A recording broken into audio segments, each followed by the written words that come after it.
So this video is going to be a little different from my usual content because I started a new book this week and I am so unbelievably passionate about it right now that I don't even want to wait to get all of my thoughts together. I just want to really spitball and let you guys know how I feel about this story so far.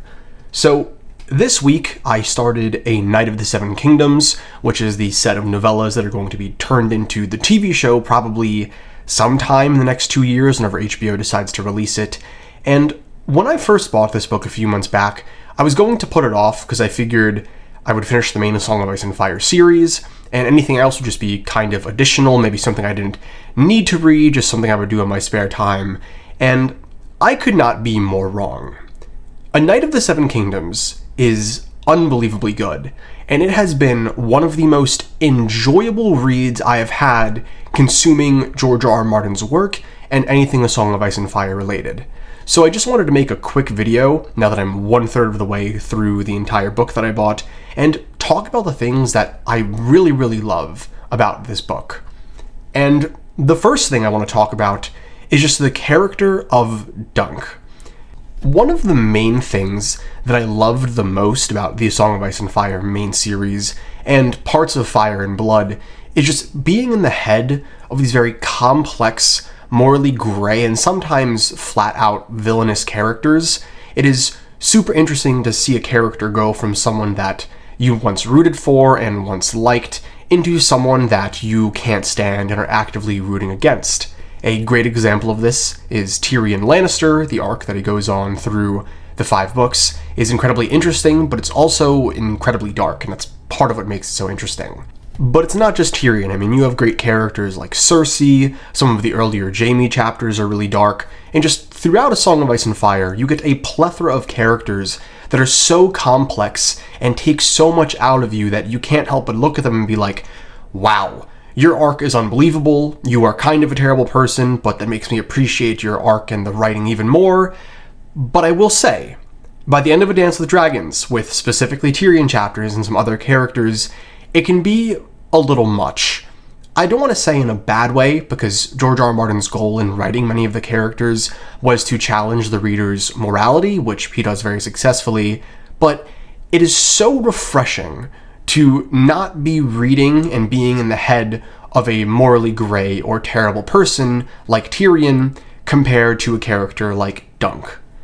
Dunk is just a breath of fresh air in the A Song of Ice and Fire world as far as POVs.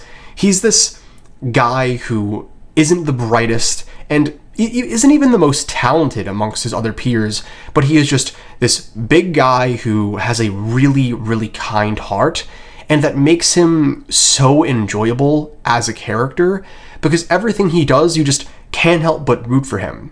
I just got past the part where Aerion Brightflame, I believe that is his name, was just being a cruel and terrible person to this Dornish girl that Dunk has taken a liking to over the past 20-30 pages. And when Aerion is breaking her finger, George R. R. Martin has this gift of really making you hate characters really fast. All I could think, based off of my own experience and the way I feel as a reader, is, I hate that guy. Dunk, I want you to go get involved, maybe beat him up, do something to stop this.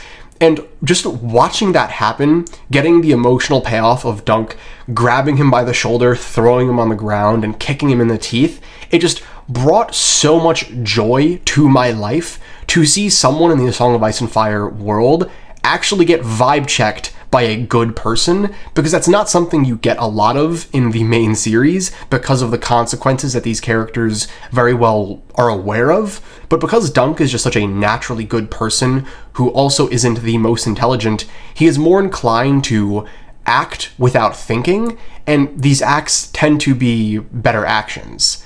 There's also this really funny bit that has happened a bunch of times throughout the first 50 or 60 pages that I've read, where Egg will be a little disrespectful to Dunk, give him a little bit of an attitude, and he thinks that he should whack him because that's the thing you do, and every time he thinks it, he just can't bring himself to do it, and then finally he's just like, who am I kidding? I'm not gonna hit the kid, it is what it is, he's a little snarky, but it's fine, he means well. And more than anything, I just love the character of Dunk, because he symbolizes a way of thinking and living that is really a bygone era in both our world and A Song of Ice and Fire. He's this person who doesn't really understand the complexities of life, but is just trying to do his best anyway. He comes from nothing. I believe he said he's an orphan from Flea Bottom, so he literally has the lowest of the low birth, and just seeing his hero's journey play out in the world of A Song of Ice and Fire is so unbelievably cool and unbelievably refreshing. To further this point, I also adore the dynamic that Egg and Dunk have. Egg is this little kid who is pretty intelligent and pretty powerful in terms of being a Targaryen prince, and just watching him be witty and think on his feet and be a little snarky and know everyone around him is just so much fun.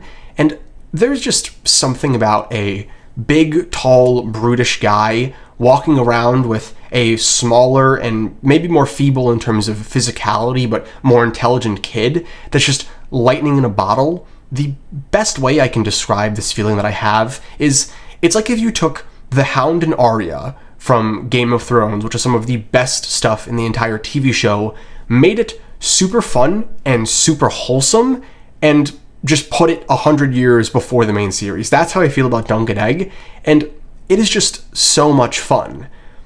But with that being said, I kind of expected them to be fun and enjoyable because that's the backbone of the entire story. What I was not expecting was how much I was going to enjoy the Targaryens around them.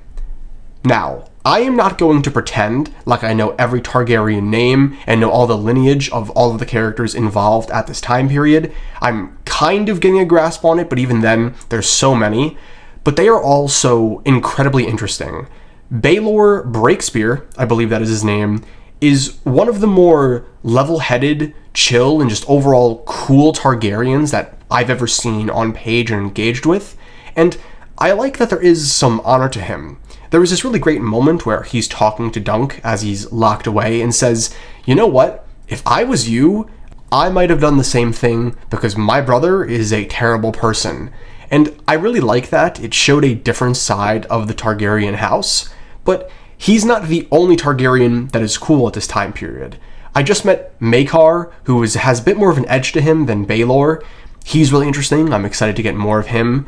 Beyond that, I can't stand Aerion Blightflame. He is just one of the most insufferable characters that George R. R. Martin has ever written. He very much reminds me of a Joffrey / early on Viserys from A Song of Ice and Fire. He's just this perfect contrast antagonist for Dunk. He is this character that is of very high birth. He's a spoiled brat. He's super insufferable, has a lot of terrible tendencies like murdering horses and being a dirty fighter. And I'm really hoping we get another battle between him and Dunk because he is just the absolute worst, and I need to see him get humbled some more. And while I don't know if this is true, I'm thinking to the time periods and ages of some characters that we see in the main A Song of Ice and Fire series, and as characters I know the fandom likes. And correct me in the comments if I'm wrong, but will we be seeing a young Bloodraven in one of these novellas, or a young Daeron Targaryen who I know everyone loves? Because if that's the case, I have been excited and really wanting more content regarding Bloodraven. I feel he is one of the most interesting characters in all of A Song of Ice and Fire lore, and all I know about him is what we get from A Dance with Dragons, which isn't much. I believe he pops up for a chapter and a page, maybe? So if I end up seeing more of him, I'm gonna love this so much more. And just to kind of wrap up this video, I cannot really express yet how much I truly do love this story, because I don't want to get ahead of myself and jump to conclusions, but if you can tell from the tone of my voice and the way I sound, I absolutely adore all of the characters in the story. I just love what the story is in and of itself, and I am so excited to read the rest of the novellas, and my excitement for the TV show coming out in the next 2 years has skyrocketed to the moon. When that TV show comes out, I am going to be reviewing every single episode, doing in-depth deep dives, because man, this story is so much better than I ever thought it could be, and I am so happy that there is more George R. R. Martin, The Song of Ice and Fire related content that I can cover. So with that being said, if you made it to the end of this video, thank you so much for watching. I might do some more of these just casual videos where I talk about things that I'm reading and really, really like, so let me know in the comments down below if that's something you want to see. Again, thank you for watching, and I hope you have an amazing day. Peace.